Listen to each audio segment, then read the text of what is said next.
Once again, thank you for giving me the floor. And as you can see, we are discussing a topic called business growth at right place with the right timing, and what is more important is efficient execution. And these are the topic what I'm going to discuss with you. Why India? Why Ukraine? What are the areas? Why we have to cooperate? Where we have to cooperate? How we can cooperate? And what will be the output of it, right? So you see, why India? In business term, when you are watching, business is moving with two words. One is demand, another one is supply. You cannot make equilibrium in the market until you supply whatever is demanded. As you know, market supply and market demand should go together one to one, and that's the way how we make business. Why India? Let's do a short kind of information I'd like to share with you, as all of you probably know about it, that India has the second largest population in the world with 1.35 billion people that are living in India. What is next? The highest, youngest generation in the world, they are living in India. What next? The highest English speakers after USA, they live in India. What more? You can see. The third point, 1, 2, 3. Third point, you can have a look. In this year 2019, before, India used to be the fastest growing economy in the world. But due to the policy changes, India became now the second fastest growing economy in the world, behind China. And you can see the difference is 0.1%. So the prediction says that the Chinese growth is going to be slowed down, and again Indian growth will be accelerated, and they will be the highest growing economy in the world. What next?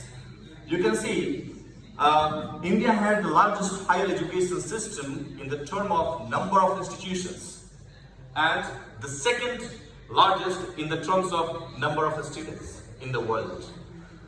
And what more, you can see here that India has the fastest growing middle class in the world, about 35 million households, with the capacity which is increasing up to $25,000 per annum.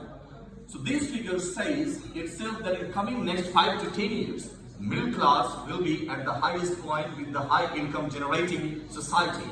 And because you have consumers, so when you have consumers, the demand of the consumption will be increased in every sector. Why not education? And I will give you the information how education can create a generation for economics.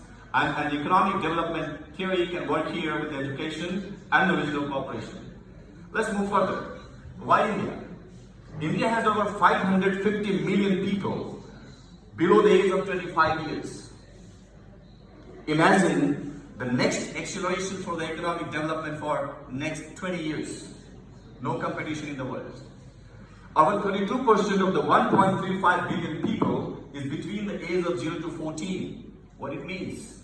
The entire education system is increasing, and the burden of providing institutions to the government is high, which is not going to be fulfilled by the government of India or by the institutions which is already existing in the country. So what will happen? The youngest generation who is seeking higher education, they will be going out of the country. Where? Somewhere. If Ternopil is ready, thousands of students can join. If Ukraine is ready, thousands of students can join to Ukraine as well and around the world. So this is the second figure. It means the number of people in India needing primary and secondary education alone exceeds the entire population of USA. These are the statistics, what I saw. Income factor is also working there together. So you can see 2012 and 2022, the income is huge differences. You can see 2.5 million to 7 million, 4 million to 19 million, 34 million to 81 million. And again, the expected spend on higher education, especially if you count the institution which is providing the education itself, is high. From public to private. And public funding, where it was 2012, 7 billion, now you have estimated about 50 billion. Private, 13 billion to 50 billion.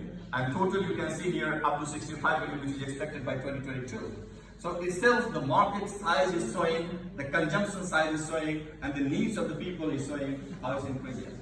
Now, when you organize such kind of conferences or you address the needs of the society, what you need to have actually, you need to address these four things. One is growing demands that drives the income and the access of the demands in the electronic side, in the education side, in the finance side, in the law side. Any sectors when you count, it should be addressed. What is upward or this is opportunities in the sectors which is coming like washing machines, TV, electronic devices, computer desk. Can you imagine? Out of 1.35 billion people, still 65% of the population, they don't know how to use computer properly. So it's a huge market to invest and access that market to fit them. What next? Policy support. Imagine, government needs to bring the new policies because demands in the market is increasing. Similar things you are watching in Ukraine. So the demands is increasing for more human rights, freedom, economic development, mobility, movement, and all this together. And you have the new government, you have new parliamentaries, and they are seeking for new policies to fit you with your needs. What is the next? Increasing investment.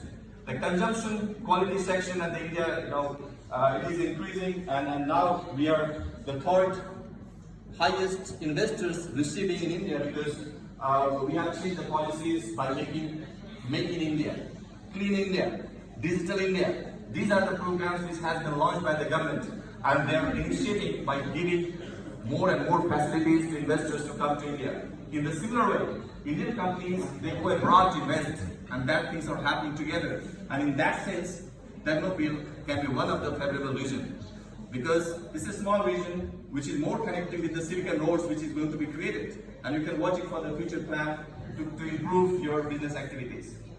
Now, indicators for the business. You can see here a few variables which shows foreign direct investment policies, legal laws, so the legal sectors. What more, we have the cost efficiency, labor market, currency exchange, still you are the lower, seriousness.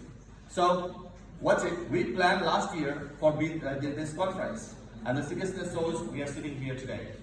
So we executed the plan in an efficient way. That kind of seriousness can show you also the improving your business activities.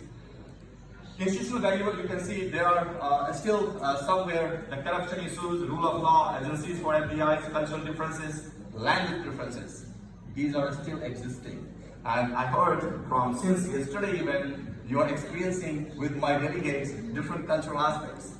So sometimes it happens that the people in cultural way, you talk something, then you understand. Sometimes you make deal by handshaking. Sometimes you make deal by having lunch together, and deals are done. So different cultural activities are there, and we have to finalize that activity as well. Language is there, but doing business with India, I don't think you have any problem because most of the people with whom you like to establish your business, they're able to speak English, right? So you don't need to know 627 dialects in India, because we have many languages and we use many dialects. So you need to use one language, that is English, and we call it linked language. That even I'm from Central India, and I travel to South India. I'm like you. I don't understand South Indian languages, so I'm a foreigner like you just. So if I want to communicate with North Indians to South Indians, you need to have just one language you call linked language and English. Yep. Market size, I just gave you before, it's a growing market and biggest market now, the second largest market in the world after China. But in next 5 to 10 years, India is crossing Chinese population. Empirical theories works, so the distance factor is there. The utility is more far than the neighbor countries. So there is a factor, but still, when you identify these factors and find the solutions, I'm very sure the trade will improve and the flow of trade will be increasing very fast.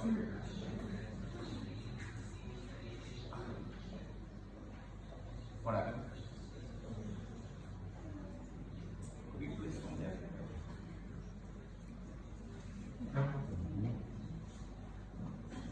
Next, please.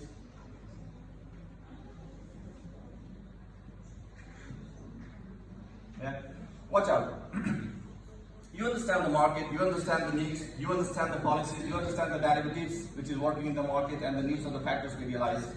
Then, We came as a platform, with a platform, by creating Indo-European Education Foundation, and I'd like to introduce you how it's working to provide these solutions. We believe in three words: reform, perform, and transform.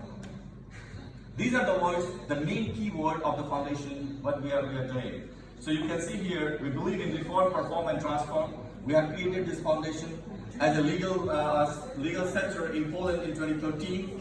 Then after that, we move on. We started another center in India in 2015, which has been inaugurated, then Justice Datu. And recently, we have started our another branch in Poland itself, that is in Nysa. So we have two branches in Poland. And recently, we have started at your university here at TNTU. So this is the Indo-European Center. And we are on the way to also process it at Patna University. So I welcome Vice Chancellor here. So Vice Chancellor is here from Patna University. And they will be your partner. They will be supporting entire activities, projects, what we are going to execute for India itself. Academia industry interlink, I mentioned in my opening speech. This is very important. Without research, you cannot understand the needs of today's society. And when you understand the needs of society, you have to fit up with the needs and their supplement. And that combines together education, research, and industry. Why here Indo-European Center actually in Ternopil? And why academic industrial linkage? You can see here, academic institutions and industries can address global challenges. But mostly, I have seen in Poland and even many European countries that when students, they come to the universities they think we are a big brand. We have background of history, and that history is asking students to join us. It's not anymore. It's not anymore. It used to be the faculty-centric or institutional-centric education system. Now that system has been changed, and now we have student-centric. We need to understand the needs of the students, what they're looking for. They're not seeking to get a certificate from an institution and go to the industries, find a work, and industries are saying, you don't have experience, we don't want you to be hired, right? So there's supposed to be a linkage between students and the industry during a study period of students that led them to be complete. Once they complete the degree, they are eligible to get job in the trainings and just to be hired by industry. Such kind of things supposed to be together performed. Yeah. All right, we are coming here. Ready? So education increase capabilities of individuals, assets, and transform them for well-being and well-doing. This is the education format what we can see. Also, we believe in developing countries, most of the developing countries, if you want to have a better life, you need to get better education. So make education as a tool to link you to develop your academic ties. What more? India, Europe, what we can do? You see, there is lack of financial institutions, lack of research centers, lack of universities which can share the knowledge with other institutions as well. There is lack of, again, a center which can provide a platform for academicians and the business together. Because until now, what I have experienced with the universities in Ukraine, we understand whenever you talk about the students, it's about recruitment. If you want to get a student from India, it's a recruitment. It's not. It's not. If you are looking for students from India, it's your investment. You are receiving a foreign capital directly, which is coming from different countries to your country. And in 3 years' time, if you are counting how much capital comes to your country, it simply give you an impact how economy can grow. We have checked it with Poland. 4 years ago, total Indian students were studying in Poland was 227. Imagine. I'd like to quote it. Sorry, I'll just explain 2 minutes. It was a fantastic example to be mentioned here. Imagine, 4 years ago, 2015, 2014, it was the data. 227 Indian students were studying in entire Poland. And today, if you will check the data, you will find 5,500 plus students are in Poland studying now from India itself. So 4 years' time, thousands of students have been increased, 5,000 students. That is the source of platform what you are providing in the European Education Foundation. So realize the capacity, find the tools and execute a plan with the successful. Why I mentioned you? Universities. These are the data I probably share with you. The numbers of universities you can see here, 11,923 universities are in India. Here you have another one that you can see the schools. How much it is? 15,000, no, 1,100,000, 52 and 234, right? Millions of institutes are executed there, but still they are less in the numbers. So what we need is, these are the factors I would like to address for the member of parliament and others, that when you are changing a policy, you are changing policy by keeping three things in your mind that gives you prosperity for economic growth. Number two, you're watching the demographic impact. Being in Poland, I have seen the students from Ukraine, they are migrated to Poland. What about the Ukrainian universities? What about the institutes existing in Ukraine? They have problems. So you have to address these issues in the real form and then execute the plan. It will be working together. Policies with the interest of today's contemporary world rather than the tomorrow's by counting the past. And the supply-demand model you can see here, that is there, right? What attracts? I don't want to give you here again the language, the growth of population, cheap labor, availability of raw materials, largest English speakers, these are already mentioned. And these are the factors which is enhancing this cooperation. And what is the last? We need to think about, there's supposed to be motivation for interacting and connecting the world together, political motivation. So that's the way we call lawmakers here, diplomats. So I appreciate the talk with Her Excellency from Hungary, that everything we can find out, all the conflicts can be solved by diplomacy. And diplomacy is the best tool to find the solutions. So the political will should be there. What is the second part? The economic reform policy. You need to understand the economic policy and execute it. You are watching India. India is growing, is signing India today because every day we are bringing reforms. Every day we have new reforms, and that shows the Indian power in the world. Third, academic, I expressed you already, that academic trials shows the cultural conjunction, also the motivation for the students, faculties, industries, and the lawmakers to exchange the ideas and execute it, and the social cultural parts are there. So, just I close you here. Oh, okay, sorry. This is the one last. You need to understand, again, when you are working with different societies, identify your reliable partners with whom you want to work, rather than to find any agencies or any recruiters or anything when you are going to work with them. Find consultant in your country rather than to going to India, because these are not reliable parts. If you don't know the person with whom you are working, don't work with them. First, you need to identify them. Cross-cultural understanding you need to develop. If something is going up and down, you should not be frustrated immediately that, oh, this was, I cannot cooperate. No, be patient. Because maybe you have a good intention, they have also good intention. But sometimes these cultural differences can impact your growth. What is more? Contacting approach. It happens. We are delivering on the mail, we send an email, and we are waiting to response. But imagine, in 1 week, you don't really receive any response. 10 minutes, 10 days, no response. So you don't need to wait, just wait.